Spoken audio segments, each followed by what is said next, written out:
Whether you're looking for answers to specific life questions or seeking to become the best version of you possible, welcome to the Mental Breakdown and Psychreg podcast, where we offer insight, information, and strategies based upon research and years of practice as clinical psychologists.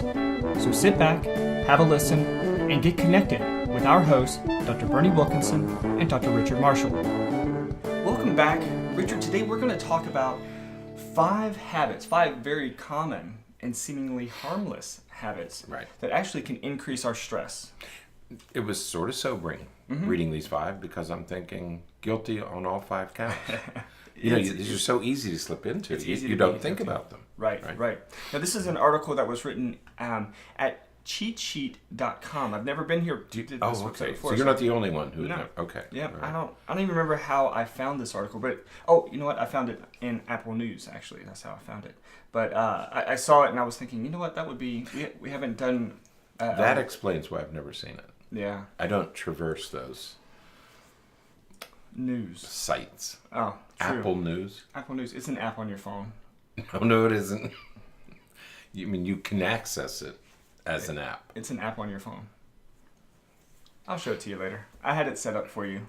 You did? Yeah. You see what I mean? Yeah, I see. Cheat sheet.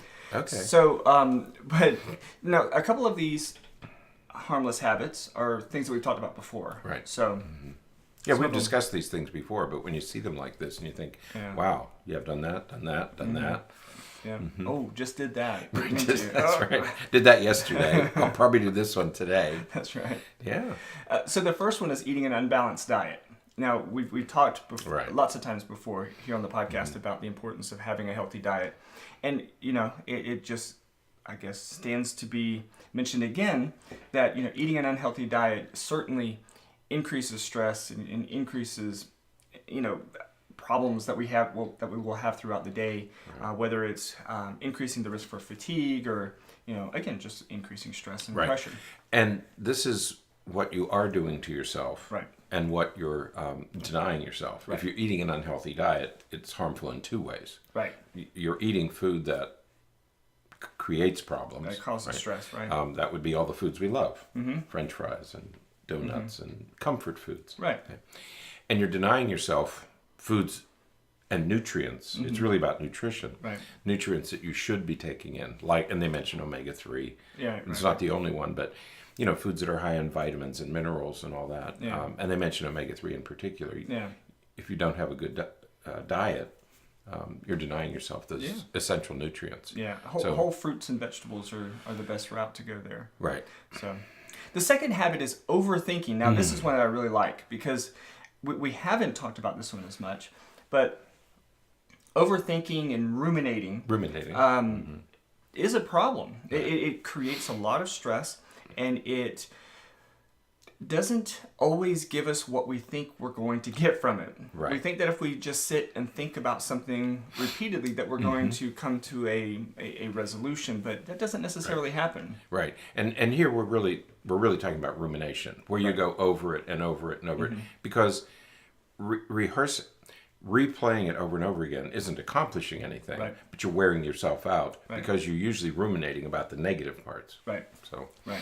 Yeah. And when you're ruminating about one thing, you're certainly not doing other things that you probably need to do, but you're also not doing anything that you need to do to solve the problem.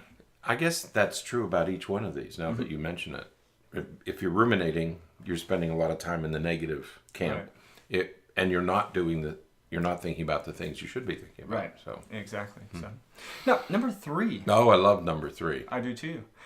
Number 3 is being late.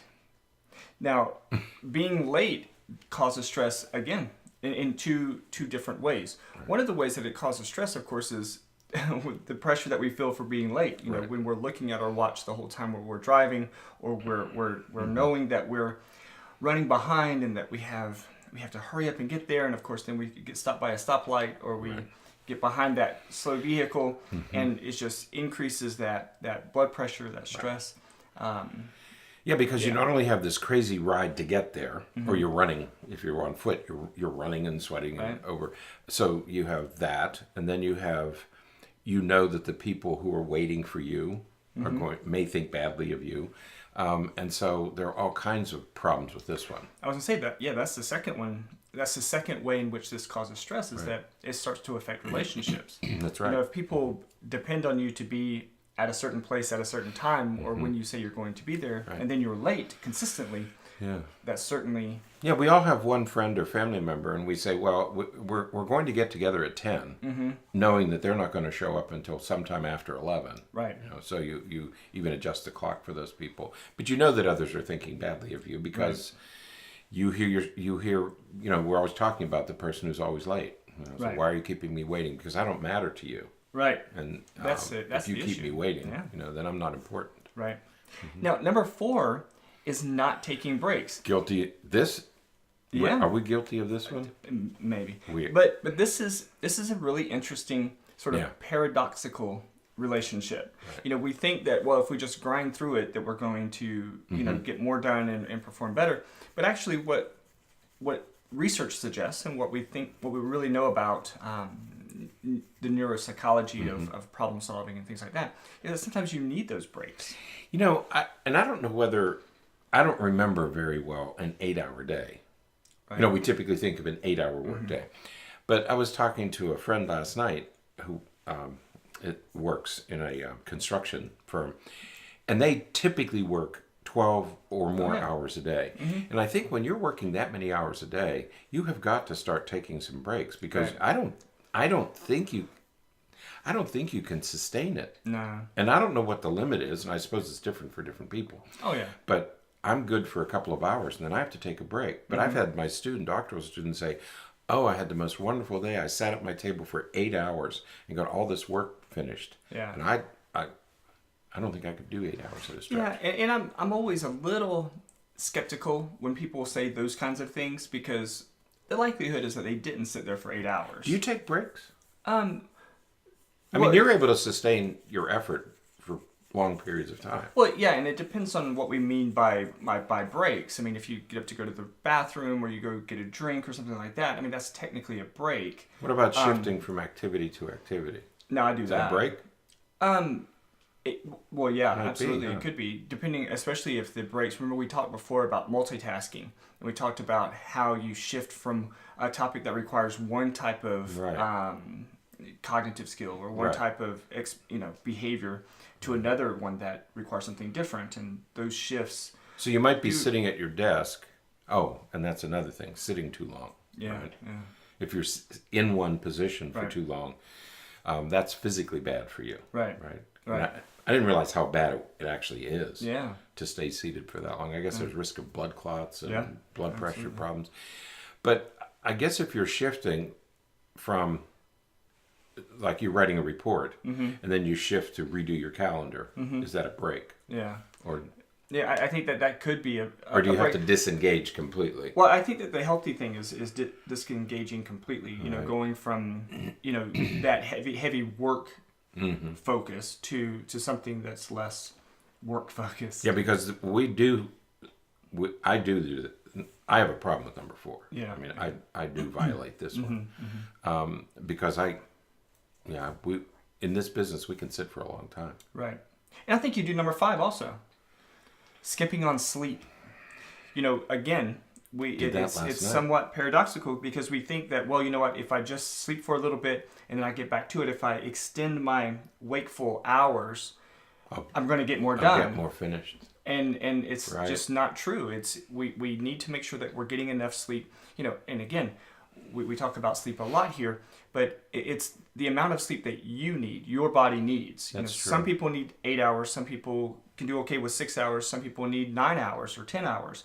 You have to know what your body needs and then make sure that you get that amount of sleep. I think that because in the article they mentioned 6 to 8 hours. There's a big difference between 6 hours and 8 hours. Yeah. But as I talk to people... It's a whole other cycle. That's right. Yeah. That's right. And then you have to think about your spindles, how many you have every night and how many you need. But as I talk to people who are working longer hours, and many people are, you really have to know your body because some people do fine with 5 or 6 hours and others have to have 8. And you just have to know which how much you need. Yeah. It has nothing to do with anybody else. Yeah, absolutely. And if you're chronically tired, again, your productivity is going to go down. Right. Yeah. So, again, this article is posted at our little column is listed at cheatsheet.com. Yeah. The link is in the show notes. But it's a pretty good little list, and it's again some great things to be thinking about to as those typical, very common habits that we have that probably make us more stressed than we would think. Yeah, this one will get, we pride ourselves in having, a pretty good schedule and getting things done. But then you read these 5 and you think, wow, I'm kind of guilty like I said, guilty of all 5. Yeah, absolutely. So, all right. Very good. That's it for today then. We'll be back next time. Until then, stay happy, stay healthy, and forget to be afraid.